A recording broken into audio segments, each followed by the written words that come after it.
What's good with y'all? Today I'm showing you guys how to make some unique dark 4PF melodies for Lil Baby. Some real unique, not your generic, piano stuff. So let's get straight to it. All right, so here's the melody right here. We're at 140 BPM. I'm just gonna get straight to it. So in the FOP, I have this little intro, which I ended up just moving to the end. I didn't even keep it as the intro. I just moved it, but I'm gonna still go over it right now. So I started this whole melody with this activist phrase from the new kit with Chase and Keon. I'll leave a link to this in the description down below if y'all want to go cop. So I just took that phrase. It's already time stretched. I just dragged it in, which is this one right here, and I just pitched it up 100 cents.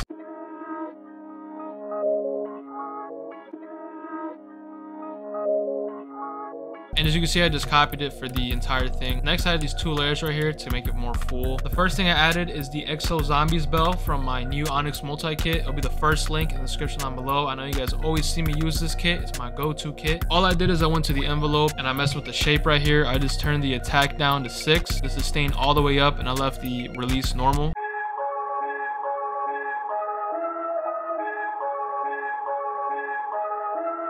So it's a very simple pattern. I'm just going up and down, up, down. It's kind of that same concept. Very simple. It took this and just copied it over for the second half. The effects, I just had a halftime and I put the time on 1/2. And I took the band and I raised it to halfway. Ambience reverb, I just turned the mix knob down so it's not so harsh. And then pancake, so it's quickly panning at half speed. And then lastly, just a EQ kind of filtering out the sound, only leaving the mids. Then copying these notes into the next pattern, you can see that I use the same notes just at a higher and lower octave to create some nice like simple chords.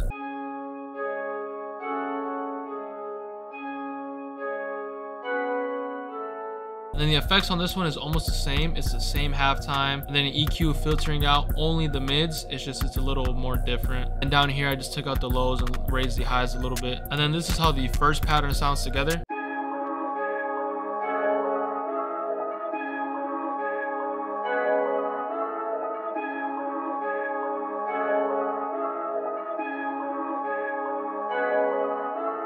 A nice kind of starter for the whole project. First thing I laid down for the second part is this synth bass from the Nuclear Volume 1 kit by Max Shooter and Tri-Freeze.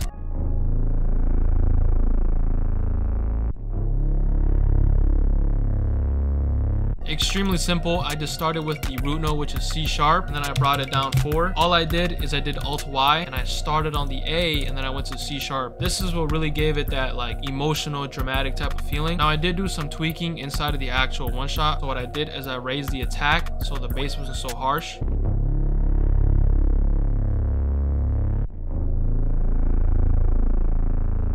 As you can see, when I raise the attack, it just makes it more smooth and not hit as harsh. And then inside the wrench tool, I just went to the Mod X and I turned it down by 37%. This is kind of just like filtering out the one shot. I've been messing around with the Mod X and the Mod Y when I use one shots a lot. This is how it sounds without it.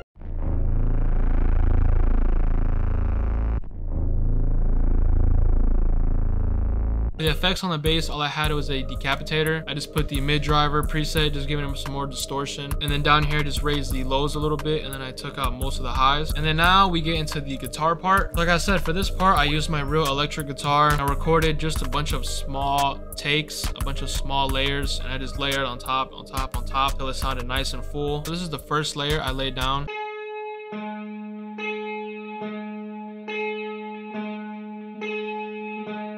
It's pretty simple. It's just that pattern going on to the second half. It's just 2 notes, and then I laid this on top of that.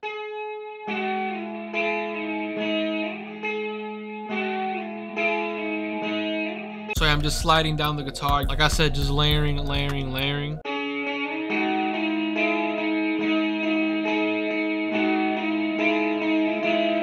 So this take really gave us some more emotion, and this is the last take.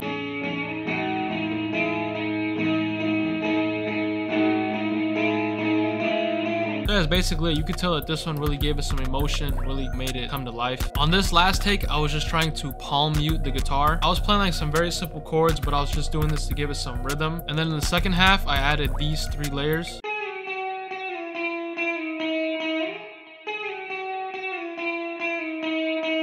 Now this is actually this same layer, just played a lot faster.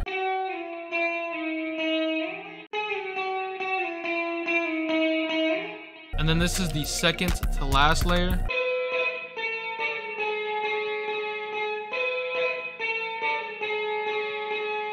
Now this is the one that really gave it that full emotion and brought the entire sample to life. It's just a simple top melody where I'm just going down the scale. You can see all these takes are just very, very simple. Just the sound selection is really high quality, so it makes the entire thing sound amazing. And then the last take, I was just palm muting again.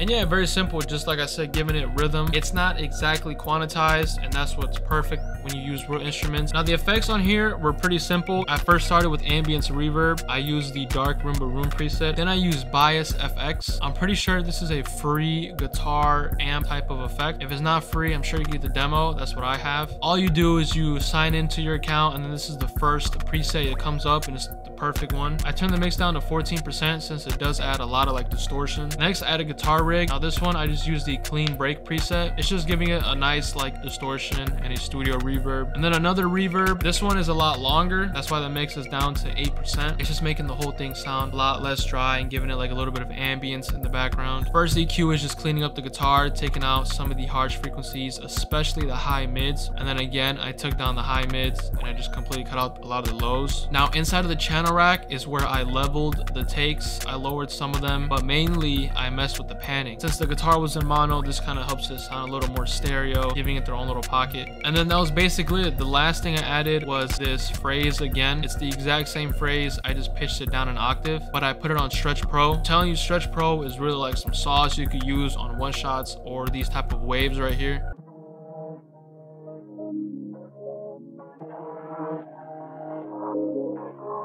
So yeah, it just manipulates the sound. It makes it sound, you know, better, a lot different, gives it more textures. All I did is I messed around with the volumes to kind of transition everything and be nice and smooth. Now the first thing I faded in was the bass. I just went to the mixer track and I right clicked create automation clip, and I just created this very simple automation where it's just fading in. And I did the same thing for the guitar. In the beginning, I drastically changed it just like the bass, but in this whole part right here, it's just gradually going up. And I did this because I wanted the whole guitar sample to kind of build up the hype. The first part is a little more simple, and the second part it starts to get a lot more dramatic. I wanted to go with that kind of like anthem type of sound by just building up hype with like the volume. And that was basically it. The master, I just had a EQ cleaning up the sound, lowering some of the bass, and then raising the highs a tiny bit. Sound shifter, pitching it up 1 semitone. Another EQ, lowering some of the harsh high mids because of the guitar, taking out a little bit more of the bass, and then just a soft clipper raising the volume. And then this is the final sample.